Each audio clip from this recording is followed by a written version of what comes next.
오늘도 우리 주님 예수 그리스도의 이름으로 여러분 한 분 한 분을 축복합니다. 아멘. 주기도문을 설교하면서 그런 말씀을 드렸습니다. 주기도문에는 6가지 기도 제목 있어요.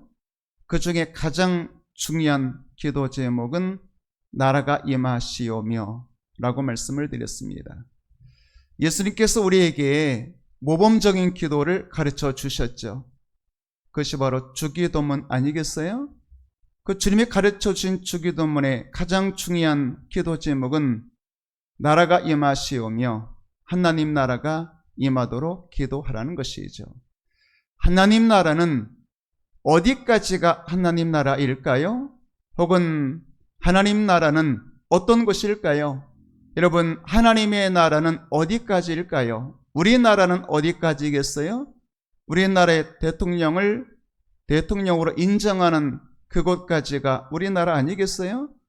그런 것처럼 하나님의 나라는 하나님을 하나님으로, 하나님 나라니까 하나님을 하나님 나라의 왕으로 인정하는 곳까지가 하나님 나라가 되겠죠. 하나님 나라 백성은 누구겠어요? 하나님을 왕으로 존중히 여기는 사람이 하나님 나라의 백성이 되겠죠. 그래서 나라가 임하시오며라고 기도할 때에 우리는 주님, 우리 교회가 혹은 우리 가정이 내 마음이 하나님 나라 되기를 원합니다. 그런 기도 아니겠어요? 그 말은 다른 말로 말하면 주님, 내 마음의 왕은 주님이십니다. 지금까지는 내 마음대로, 내 뜻대로 내 인생이 내 것인 것 마냥 내가 주인인 줄 알고 내가 내 인생의 왕인 줄 알고 내 마음대로 내 뜻대로 살았습니다. 내 감정이 중요했고 내 생각이 중요했습니다. 내 욕망이 중요했고 내 뜻이 중요했습니다. 그러나 이제부터는 내 마음 하나님 나라, 내 마음에 하나님 나라 이루어졌으니 이제 내 마음의 왕은 내가 아닙니다. 하나님이 나의 왕이시죠. 그러니 하나님 내 마음 다스려 주세요. 이제는 오직 왕이신 하나님의 뜻대로, 왕이신 하나님의 말씀대로 순종하며 살겠습니다. 그것이 바로 하나님 나라 백성의 삶이 되겠죠.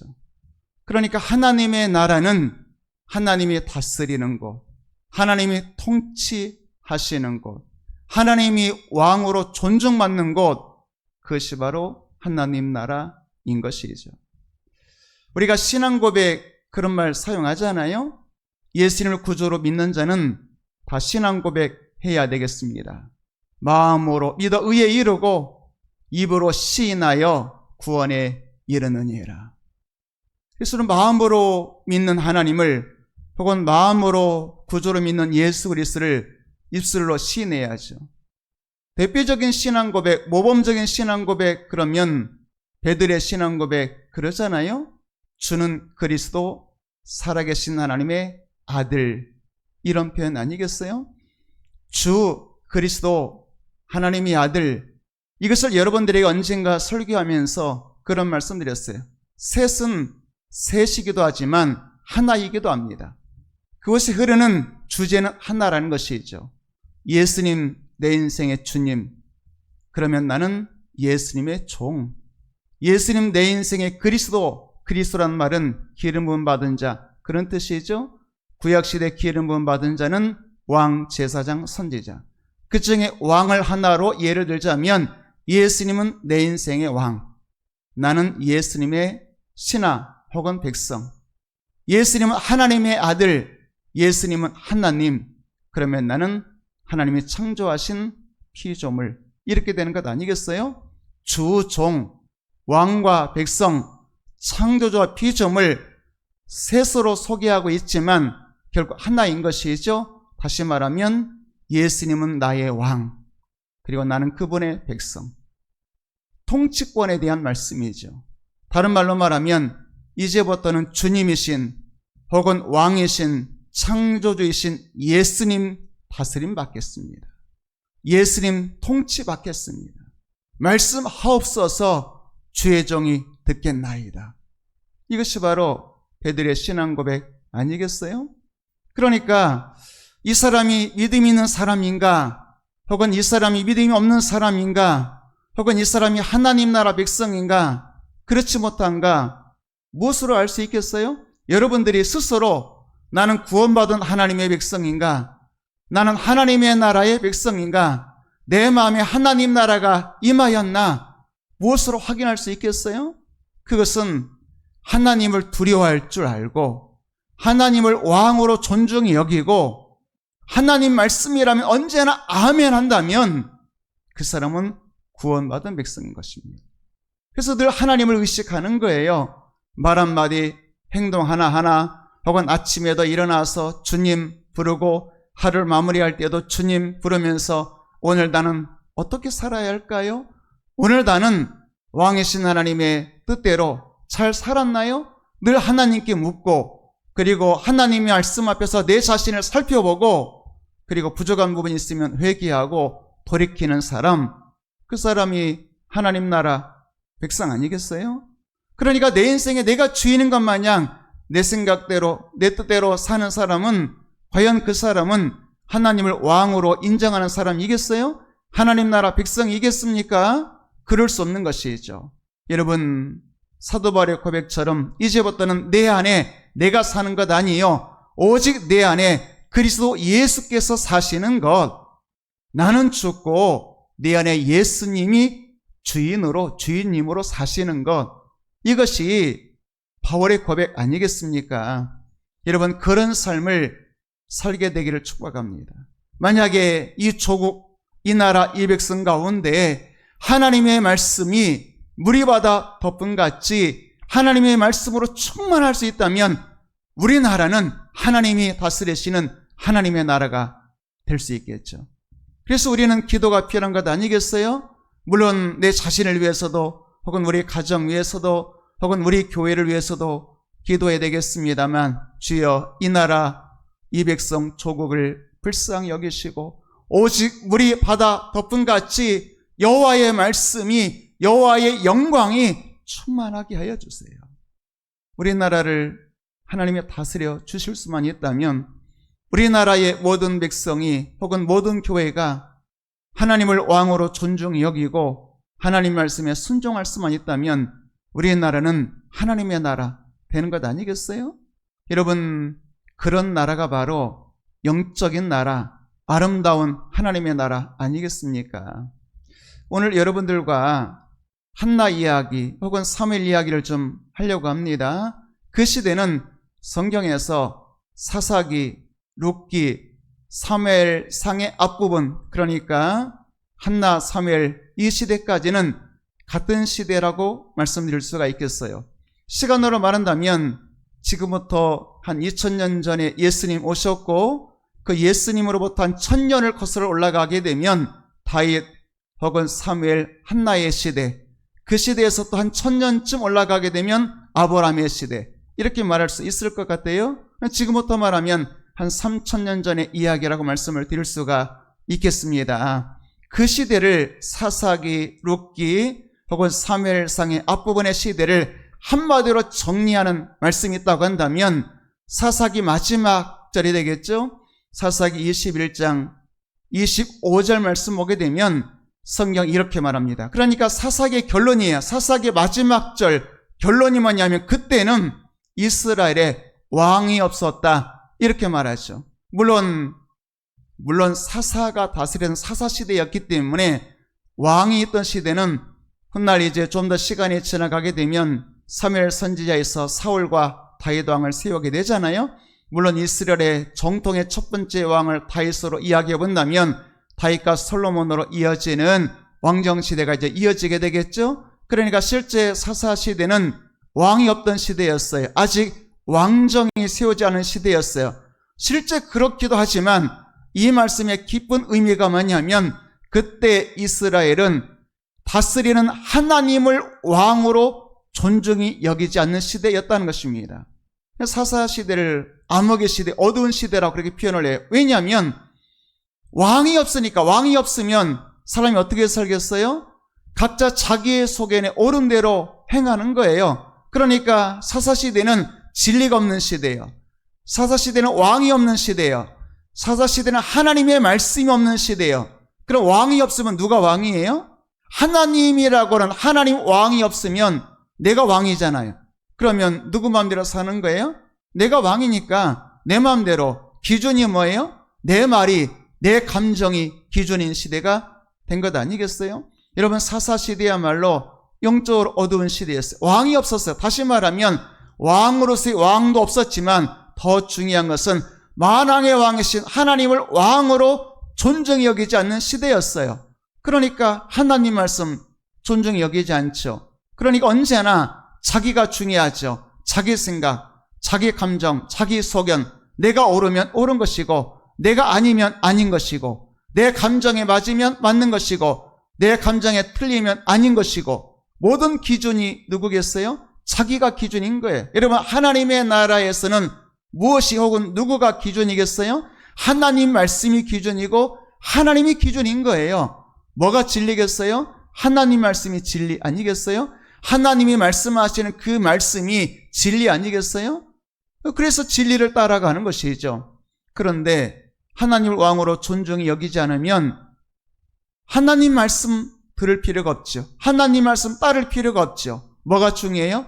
내가 중요한 것 아니겠어요?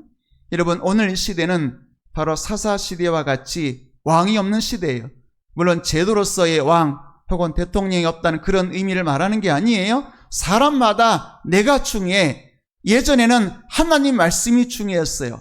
변치 않는 진리가 있었어요. 지금은요, 내가 진리예요. 내 기준에 오르면 옳은 거예요. 아니면 아닌 거죠. 내가 기준인 시대, 하나님이 왕으로서 존중받지 못하는 시대, 그 시대가 사사시대였고 그리고 한나가 살던 시대였다고 말씀드릴 수가 있겠습니다. 여러분, 사사시대를 어둠의 시대라고 말한다면 오늘 이 시대는 빛의 시대일까요? 혹은 어둠의 시대일까요? 혹은 여러분의 마음은 빛으로 가득한, 다시 말하면 빛 대신 예수님을 구주로 모시고 예수님 말씀대로 진리의 말씀대로 순종한다면 여러분의 마음은 빛이 가득한 빛의 나라일 것입니다. 그런데 만약에 마음에 주님이 중요하지 않아요. 마음에 주님 말씀이 가득하지 않아요. 그러면 언제나 내 감정대로, 언제나 내 생각대로 살겠죠? 그러면 그 사람은 하나님 나라 이루어지지 않은 것이죠. 어둠의 나라에 살고 있는 것이죠.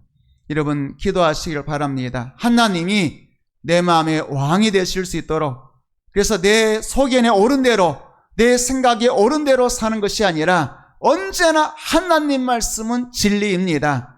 언제나 하나님의 말씀대로 순종하며 살겠습니다. 여러분, 그런 기도가 있게 되기를 축복합니다. 사사기 말씀 보게 되면 사사 시대는 한마디로 왕이 없는 시대, 하나님이 없는 시대라 그랬잖아요. 그러니까 자기가 기준되어 자기 생각, 자기 소견대로 사는 시대. 사무엘상 3장 1절 말씀 보게 되면 같은 시대라고 말씀드렸잖아요.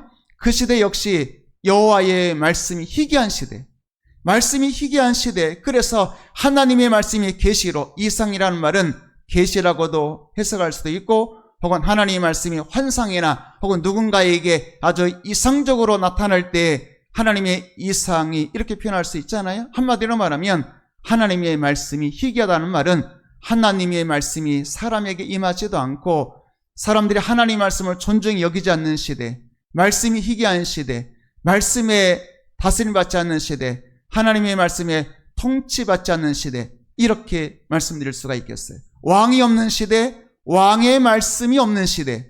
여러분, 우리는 왕이 있는 시대, 하나님이 나의 왕이 되어주시고 하나님 말씀이 희귀한 시대가 아니라 하나님 말씀 앞에, 여러분들이 오늘도 말씀을 듣고 있잖아요.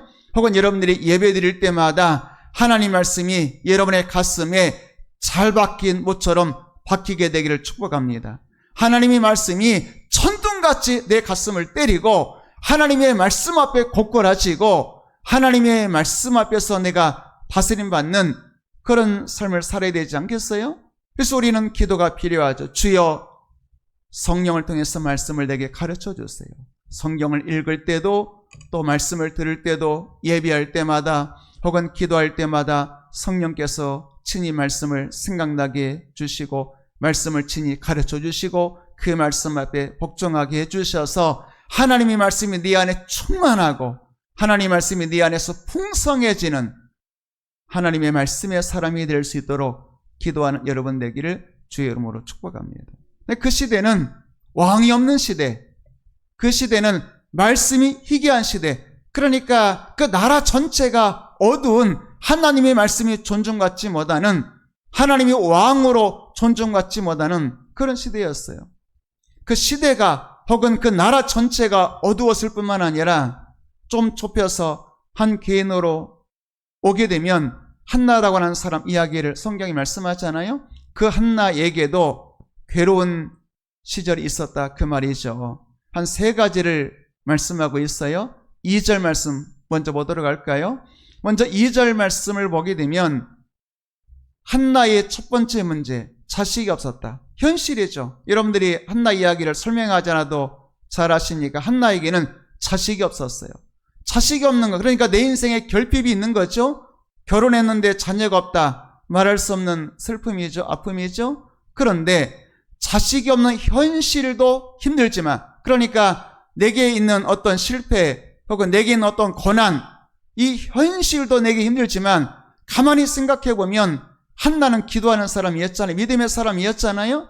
그러니까 자식이 없다라고 하는 현실도 힘들지만, 혹은 내가 뭔가 실패했고 내가 뭔가 손해보고 내 인생에 고통이 찾아왔을 때 현실도 힘들지만 5절 6절 말씀 보게 되면 가만히 생각해 보면 현실도 힘들지만 그 현실 때문에 해석해 보면 그런 현실을 내게 주는 하나님 때문에 힘든 거예요. 하나님 때문에 소원한 거예요. 하나님께 소원한 것이죠. 오늘도 보게 되면 여호와께서 한나에게 임신하지 못하게 하셨다. 그러니까 한나가 가만히 생각해 보니까 내가 임신하지 못하게 되는 그 출발이 뭐냐면 하나님에게서부터, 여호와에게서부터 출발한 것 같아요.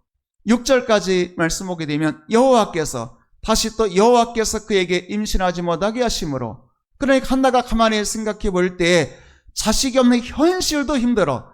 그런데 그 현실을 해석해 볼 때 하나님이 도와주셨다면, 하나님이 내게 복을 주셨다면, 내가 오랜 시간 기도했으니까 기도할 때 하나님이 응답해 주셨다면 하나님이 자식 주셨겠지. 그런데 아무리 기도해도 기다려봐도 하나님이 자식을 안 주셔요. 그러니까 이 말은 뭐겠어요?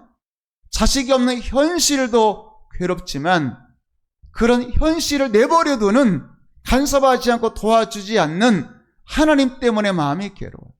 여러분, 사실 성도는 현실도 괴로운 현실이 있을 수 있잖아요. 살다 보면 우리가 실패하기도 하고 뭔가 계획을 세우고 어떤 일을 했는데 결과가 나타나지 않고, 혹은 내 인생의 실패를 경험하기도 하고 내 인생에 어떤 결핍이 있기도 하고, 그럴 때에 그 현실 자체, 그 자체가 괴롭기도 하지만 가만히 또 생각해 보게 되면 왜 하나님이 나를 이렇게 내버려 두실까? 혹은 하나님이 왜 나를 안 도와주실까? 하나님이 도와주셨다면 이런 문제가 내게 찾아왔을까? 이런 고난, 고통이 내게 찾아왔을까? 생각하게 되잖아요.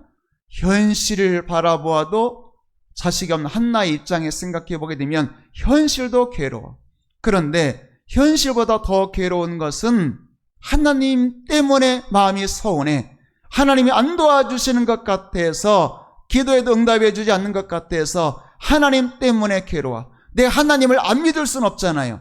하나님을 안 믿을 수는 없는데 그 하나님이 날 안 도와주신다고 생각하니까 얼마나 괴로워. 내가 믿음을 버릴 수는 없잖아요. 내가 예수님 만난 구원의 확신은 분명하고 하나님의 계신 것에 대한, 하나님의 계신, 하나님의 존재에 대한 의심은 없어. 근데 그 하나님이 나를 안 도와주는 것 같을 때, 그때 하나님 때문에 상처 입기도 하고 하나님 때문에 시험 들기도 하는 것이죠.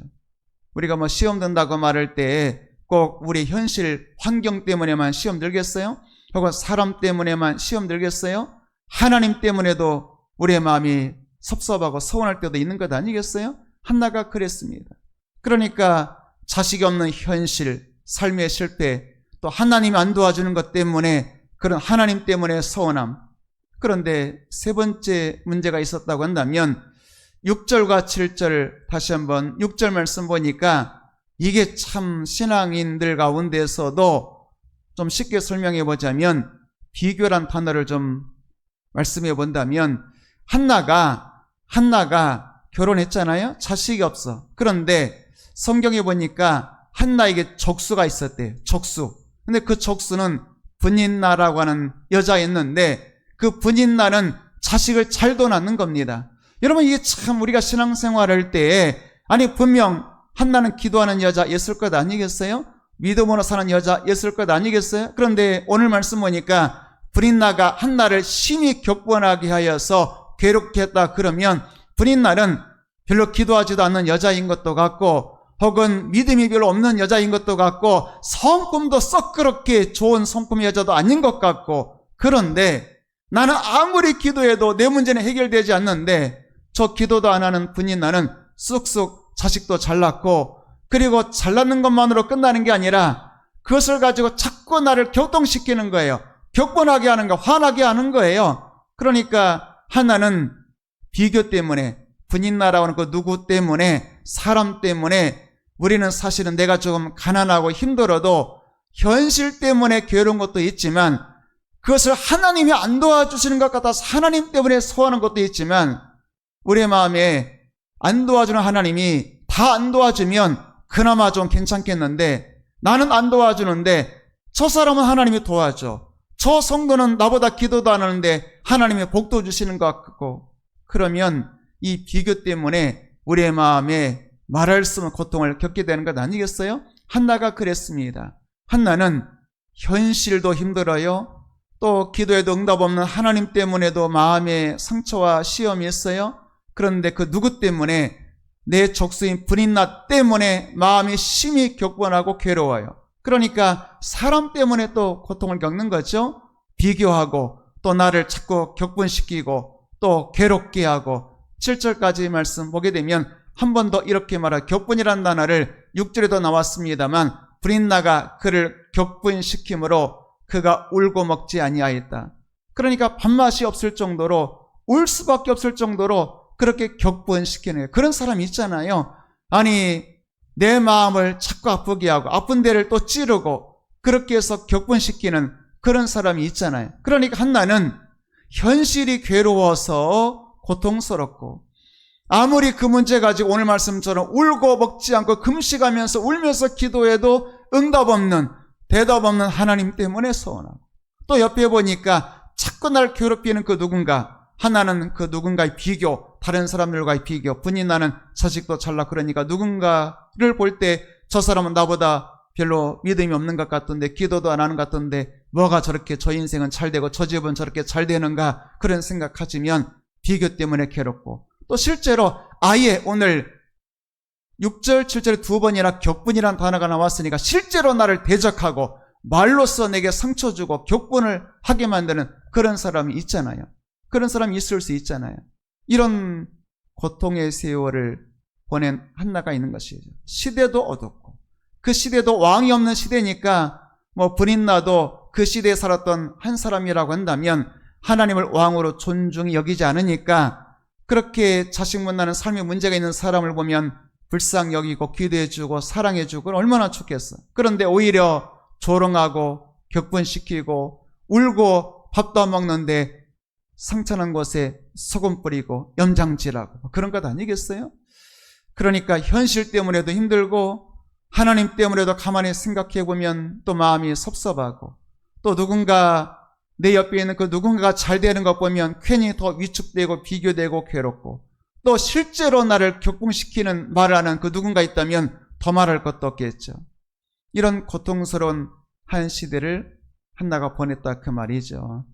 그런데 오늘 말씀 보게 되면 이런 고통과 말할 수 없는 현실과 혹은 마음에 혹은 그 누군가 때문에 하나님 때문에 또 격분시키는 그 말 때문에 괴로울 때 여러분 이때가 중요한 것. 여러분 아시잖아요?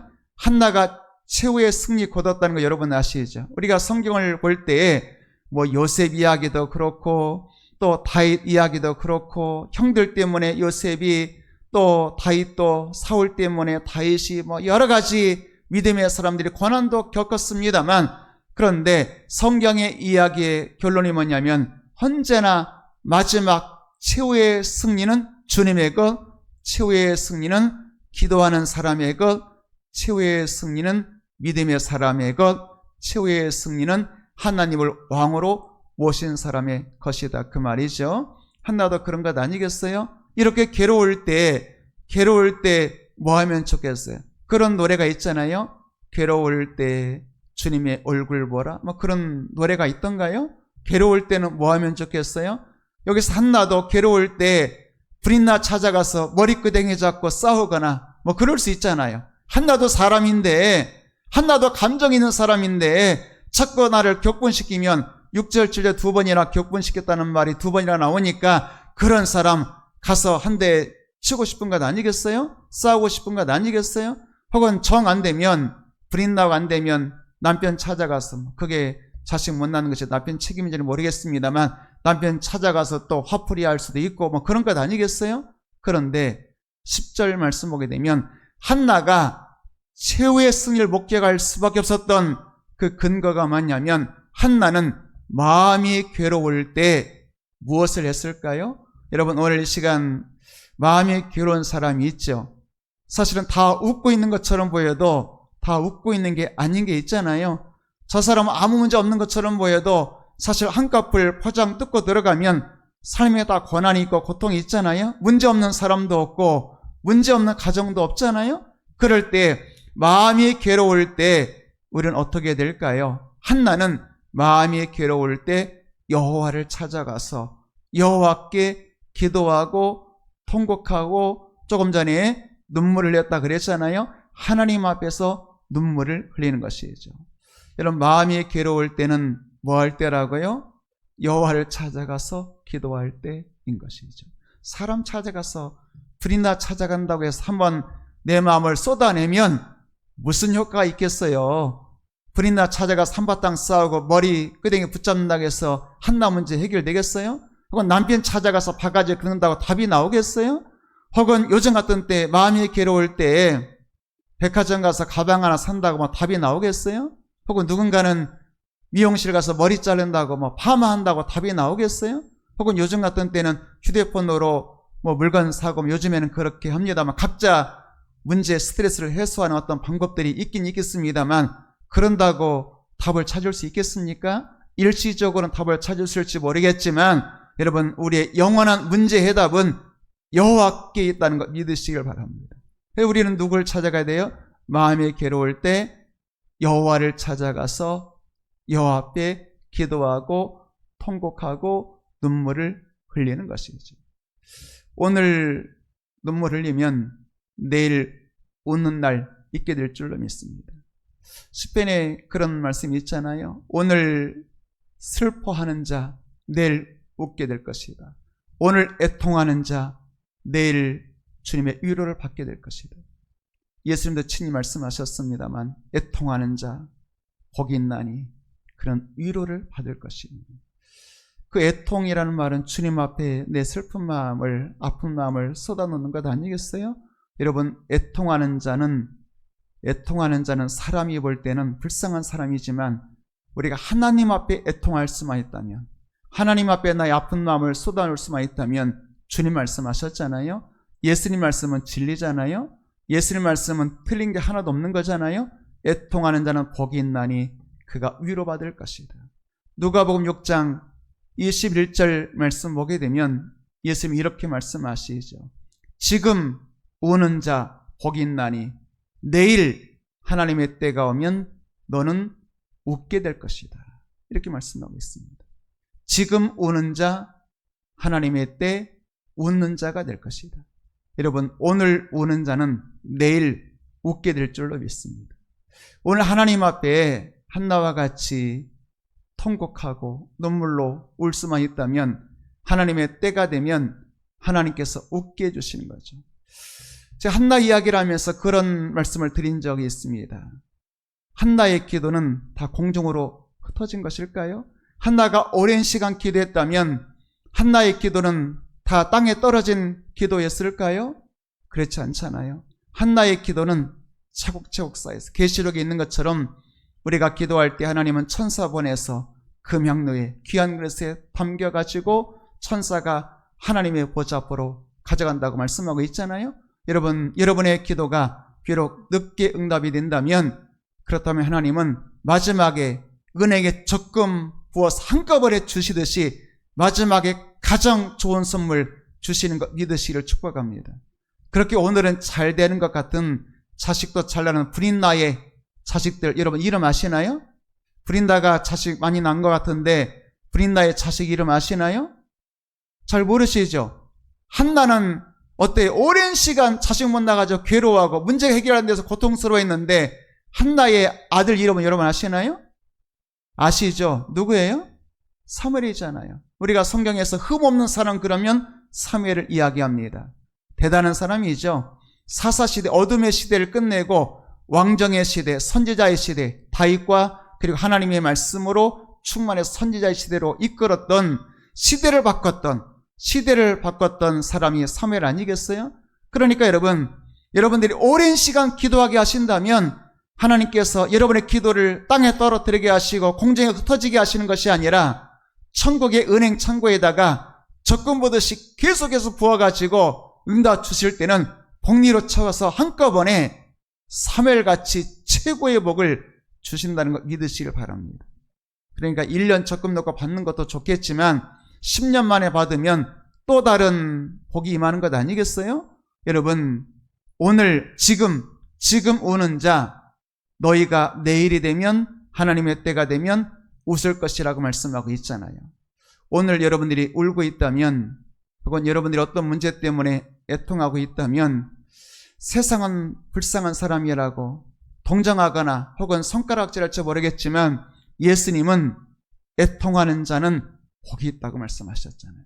여러분, 내가 지금 뭐 때문에, 어떤 문제 때문에 혹은 누구 때문에 애통하고 있다면 오늘 한나처럼 현실 환경 때문에 혹은 응답 없는 하나님 때문에 혹은 누군가 비교돼서 분인나 비교돼서 혹은 그 사람이 직접 나를 격분시키고 격동시켜서 삶의 문제가 있다면 여러분 그것 때문에 여러분들이 하나님 앞에 엎드릴 수만 있다면, 하나님 앞에 애통할 수만 있다면, 지금 우는 자는 하나님 앞에 우는 자를 말하잖아요. 하나님 앞에 울 수만 있다면 내일 웃게 되는 날 오게 될 줄로 믿습니다. 그러므로 여러분들이 오랜 시간, 한나가 사무엘 얻기까지는 꽤 많은 시간이 필요했을 것 같아요. 여러분들이 오랜 시간 기도했지만 응답이 없을 때 낙심하지 마시고 예수님 말씀하신 것처럼 항상 기도하되 낙심하지 말아라. 갈라디아서에 있는 것처럼 선을 행하되 기도하면서 하나님의 말씀대로 순종하되 포기하지 말지니 때가 이름에 거두리라 그랬잖아요. 오늘은 주님이 여러분들로 하여금 울게 하신다면 하나님 앞에서 오세요. 오늘 지금 우는 자 내일 웃게 될 줄로 믿습니다.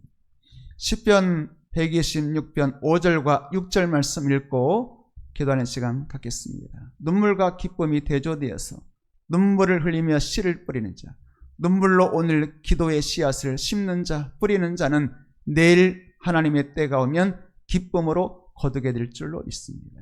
6절 말씀 또 볼까요? 똑같습니다. 한 번 더 반복해서 울며 기쁨, 울며 씨를 뿌리러 나가는 자는 반드시 기쁨으로 그 곡식단을 가지고 돌아오리로다.